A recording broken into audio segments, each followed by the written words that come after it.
দারুণ এই ট্রিক্সে প্রায় অনেকক্ষণ ঘর থাকছে এসির মতো ঠান্ডা। একটা ফ্যান আর মাত্র দুটো বোতল, তাই দিয়ে মাত্র 20 টাকা খরচ করে বানিয়ে ফেলুন এই মিনি এসি।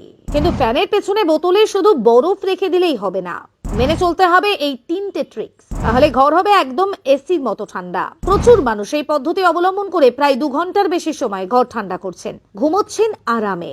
এই 3টে ট্রিক্সই মাথায় রাখতে হবে, তবেই হবে কাজ। ঘর থাকবে প্রায় অনেকক্ষণ ঠান্ডা। কিন্তু কিভাবে করবেন দেখুন স্টেপ বাই স্টেপ পদ্ধতি। মাত্র 20 টাকা। আগে হ্যাঁ, এই প্রবল গরমে নিজের ঘর ঠান্ডা রাখতে আপনাকে খরচ করতে হবে মাত্র 20 টাকা। লাগবে 2টো বোতল আর একটা ফ্যান। এপ্রিলের প্রথম সপ্তাহ থেকে প্রবল গ্রীষ্মের দাবদাহ, প্রাণ যাচ্ছে সাধারণ মানুষের। এই পরিস্থিতিতে একটা বিকল্প উপায় নিয়ে হাজির হয়েছে আমরা। কিন্তু কি উপায় জানেন? নিজের বাড়িতে যদি একটা এসি তৈরি করে নেন, তাহলে কেমন হবে বলুন তো? বেশ ঠান্ডা করবে আপনার ঘরটা, ঠান্ডা রাখবে আপনাকেও। বাড়িতে বসেই মাত্র 20 টাকা খরচ করে কিভাবে একটা কুলার বা এসি তৈরি করবেন, তাই আজকে আপনাদের সাথে শেয়ার করব। কি কি উপকরণ লাগবে।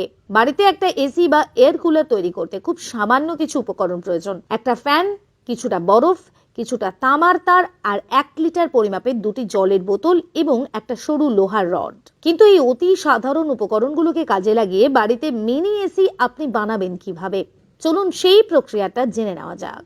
মিনি এসি তৈরি করার জন্য প্রথমেই বোতলগুলির পিছন দিকে একটা ধারালো ছুরি দিয়ে এইভাবে গোল করে কেটে ফেলুন। কিন্তু মনে রাখবেন, ভুল করেও পুরোটা কেটে ফেলবেন না, কিছুটা অংশ যেন মূল বোতলের সঙ্গে অবশ্যই জুড়ে থাকে। তবে এবার লোহার সরু রড গরম করে নিন। তারপর ওই গরম রডগুলি দিয়ে বোতলের গায়ে এভাবে ছোট ছোট ছিদ্র করে নিন। গরম লোহা প্লাস্টিকের সংস্পর্শে এলে প্লাস্টিক সহজে গলে যায়। তবে অসুবিধা থাকলে বিকল্প হিসেবে আপনি এই ধরনের ছিদ্র করতে অন্যান্য কোনো পদ্ধতি অবলম্বন করতে পারেন। এরপর একটা তামার তার বা সরু দড়ি এই ছিদ্রগুলির একেবারে উপরের 2টি ছিদ্রে ঢুকিয়ে দিন। তারপর সেই তামার তার বা সরু দড়িগুলোকে ভালো করে টেবিল ফ্যানের পেছনের দিকে যে জালিটা রয়েছে সেটার 2টো সরু রডের মধ্যে থেকে ঢুকিয়ে এভাবে টাইট করে বোতল সহ বেঁধে নিন। এতদূর পর্যন্ত যে কয়েকটা ধাপ বললাম তা সম্পূর্ণ বিনা পয়সাতে আপনি করে ফেলতে পারবেন। এর পরের কাজটাও আপনি সম্পূর্ণ নিখরচায় কমপ্লিট করতে পারবেন যদি আপনার বাড়িতে ফ্রিজ থাকে। এর জন্য আপনাকে আগে থেকেই 1 বাটি জল নিয়ে একটা ডিপ ফ্রিজে ঢুকিয়ে রাখতে হবে। জল জমে বরফ হয়ে গেলে ডিপ ফ্রিজ থেকে তা বের করে ফ্যানের পেছনে লাগানো 2টো বোতলের মধ্যে সমানভাবে ঢুকিয়ে দিন। ব্যাস, এই কাজটা করে দিতে পারলেই কেল্লা ফতে। কিন্তু যদি আপনার বাড়িতে ফ্রিজ না থাকে, তাহলে আপনাকে 20 টাকা খরচ করে বরফ কিনতে হবে। সেই কারণে ভিডিও শুরুতে আমরা 20 টাকা খরচ করার কথা বলেছি। আপনার বাড়িতে ফ্রিজ না থাকলে বাজার থেকে 10 বা 20 টাকার বরফ কিনে তা ঢেলে দিন ফ্যানের পেছনে লাগানো জলের বোতল 2টির মধ্যে। এরপর ফ্যান ফুল স্পিডে চালিয়ে দরজা জানালা বন্ধ করে শুয়ে পড়ুন।